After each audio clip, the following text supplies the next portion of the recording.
আসসালামু আলাইকুম, কেমন আছেন সবাই? আশা করি সবাই অনেক ভালো আছেন। আলহামদুলিল্লাহ আমরাও ভালো আছি। তো এখন সকালবেলা 8টা বাজে। সকালে রান্নাবান্না করা হয় নাই, রান্নাবান্না করব। তো আজকে কি রান্না করব, নতুন একটা জিনিস রান্না করব, আপনাদেরকে দেখাবো। আপনারা চিনতে পারেন কি না। তো এই যে দেখতেছেন হাঁসা, সকালবেলা হাঁসা নিয়ে বের হয়ে গেছি। আজকে কলার গাছ কাটা, কলার গাছের আটা রান্না করব।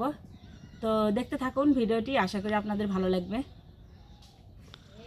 চলুন আগে কলার গাছের আটাটা কাটা নিয়ে আসি।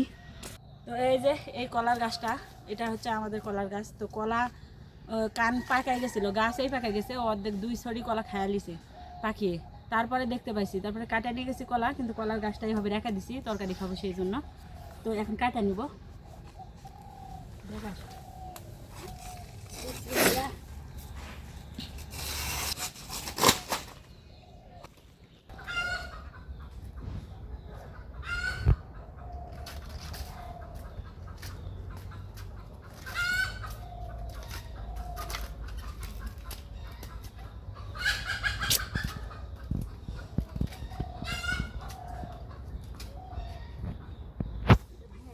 এই তো আটা খোলা হয়ে গেছে, এটা ভাঙা গেছে গোড়ার দিকে, এইখানে ছিল। তো এটা নিয়ে আজকে তরকারি রান্না করব। এটা আপনারা কে কে চিনেন, কী নামে চিনেন বলবেন। আমরা তো হচ্ছে কলার আটা বলে চিনি। এটা তরকারি খেতে যে এত মজা, যে না খাইছে সে বলতে পারবে না। তো এটা রান্না করবো আজকে শুটকির মাছ দিয়ে। তো চলুন কীভাবে রান্না করি আপনাদেরকে দেখাবো। তো এই যে আমি আটা কাটা নিয়ে চলে আসছি, এখন এগুলো কাটা নিব সব। এই ঠান্ডার দিনে আটা কাটা মানে হাত একদম ঠান্ডায় বসে গেছে। আর আটাটা এত সুন্দর, একদম চিকন, এই যে নরম তুলতুলে। এই আটা খেতে যে কোনো মাছ দিয়ে, ছোটো নদীর মাছ বা চিংড়ি মাছ, যে কোনো মাছ দিয়ে রান্না করলে কিন্তু খুবই মজা লাগবে। বড় মাছ দিয়েও রান্না করা যায়। তো এটা এখন কাটা নিব আমি। আটা কিন্তু সবাই কাটতে পারে না।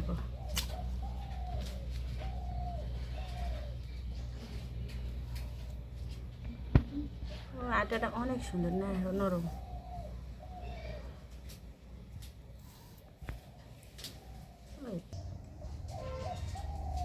আমাদের এদিকে কিন্তু প্রচুর পরিমাণে কলার গাছ, সবার মানে জমিতেই একটু একটু করে কলার গাছ লাগানো আছে। আমাদের বাগান নেই, তারপরেও বাড়ির চারপাশে লাগানো আছে। তো সবার এখানে কলার গাছ পাওয়া যায়। আর এই কলার গাছ থেকে এই কলার আটা সবাই খায়। এই আটা কিন্তু যত পাতলা করে কুটা হবে ততই কিন্তু খেতে ভালো হয়। এই যে দেখুন হাতেতে আমার আটার আঁশগুলো সব জড়ায় গেছে। আর এখানে আমি এই যে আটাগুলো কাটা নিয়েছি সুন্দরভাবে। এখানে কিন্তু আর কোনো আঁশ নেই। এখন যার যেরকম ইচ্ছা সে সেভাবে রান্না করবে কাটা নিয়ে। আমি এই যে এইভাবে কাটা নিচ্ছি।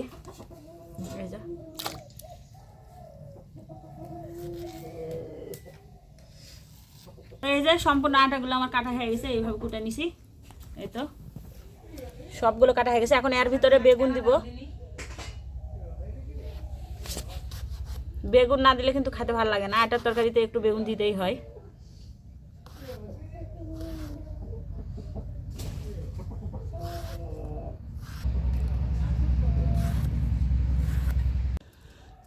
তো এই যে শুটকির মাছগুলো আমি ভালো করে ধুয়ে নেব, গরম পানি এগুলা কিন্তু।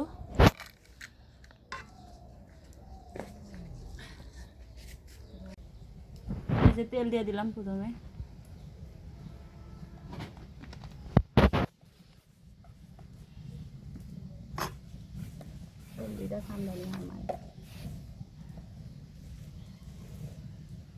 কড়াই তেল দিয়ে দিচ্ছি, তেল গরম হয়ে গেছে। এখন এই যে পেঁয়াজ কুচি আর কাঁচামরিচ কুচি দিয়ে দেবো।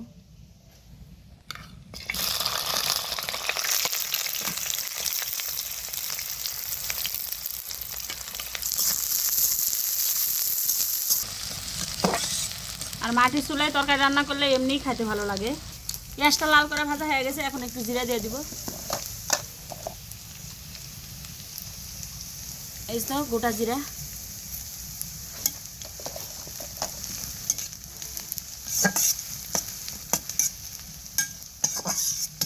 আর মাটির চুলায় তরকারি রান্না করলে এমনিই ভালো লাগে খেতে। গ্যাসের চুলার তরকারি আর মাটির চুলার তরকারি কিন্তু একরকম না। গ্যাসের চুলায় রান্না করেন যত কিছুই দেন, যত ভালো করে রান্না করেন এত স্বাদ হয় না। আর মাটির চুলায় খড়ির তরকারিতে রান্না করলে কিন্তু এমনিতেই খেতে বেশি মজা হয়। কষ্ট হয় একটু রান্না করতে, কিন্তু খাইতে কিন্তু ভালো লাগে। পেঁয়াজটা লাল করে হালকা লাল করে ভাজা নিছি। এখন একটু পানি দিয়ে দিব, পেঁয়াজটা যেন পুড়ে না যায়, এই জন্য অল্প একটু পানি দিয়ে দিব। লবণ, মরিচের গুঁড়ো, হলুদ,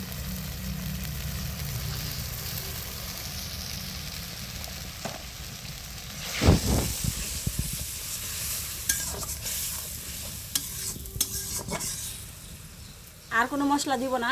মশলা বাটা মশলা দিলে আমার এই তরকারি খেতে ভালো লাগে না, এই জন্য শুধু এগুলোই দিলাম। আপনারা চাইলে বাটা মশলা দিতে পারেন। এই তো শুটকি মাছ, এখন এই মাছগুলো দিয়ে দিব, দিয়ে ভালোভাবে কষায় নেবো। আবার মাছগুলো কিন্তু আমি 2-3 বার ভালো করে গরম পানি ধুয়ে নিচ্ছি।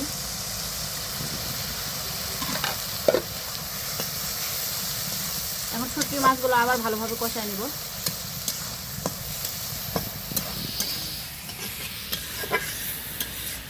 শুটকি মাছ তো আমার খুবই পছন্দের তরকারি। আপনারা কে কে পছন্দ করেন অবশ্যই কমেন্ট করে জানাবেন। ভালোভাবে আমি শুটকির মাছগুলো কষায় নিছি। এখন তরকারিগুলো দিয়ে দিব কড়াইয়ে। এগুলো আমি ধুয়ে রাখছি কাটা বেছে। এই তো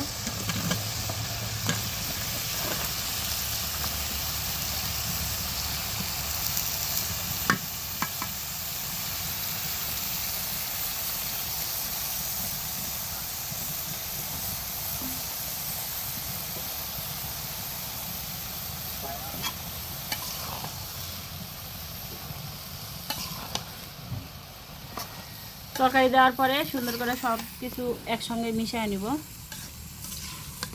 চলো রে, তো তরকারিটা সুন্দরভাবে মিশিয়ে নিচ্ছি। আর দেখেন আমি তরকারি এইভাবে মানে হাত দিয়ে ছল্লি দিয়ে লাগতে লাগতে কিন্তু তরকারি থেকে পানি বের হয়ে গেছে। এই আটার তরকারি কিন্তু অনেক পানি বের হয়, তো আমি আর একটু পানি দিব।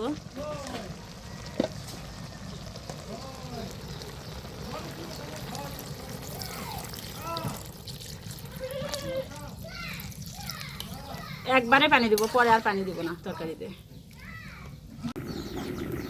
এই তো চুলাতে যে পরিমাণ জাল জ্বলছে, আগুন জ্বলছে, তরকারি বলক উঠে গেছে। একটু নাড়া দিয়ে দিই।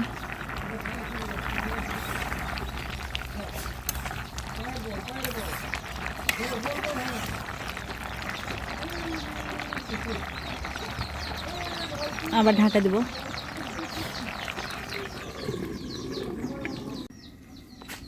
এই তো তরকারি রান্না হয়ে গেছে।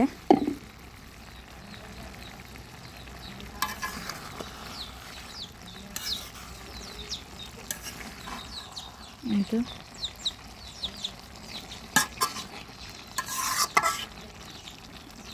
তরকারিটা রান্না হয়ে গেছে, এখন আমি নামায় নিব।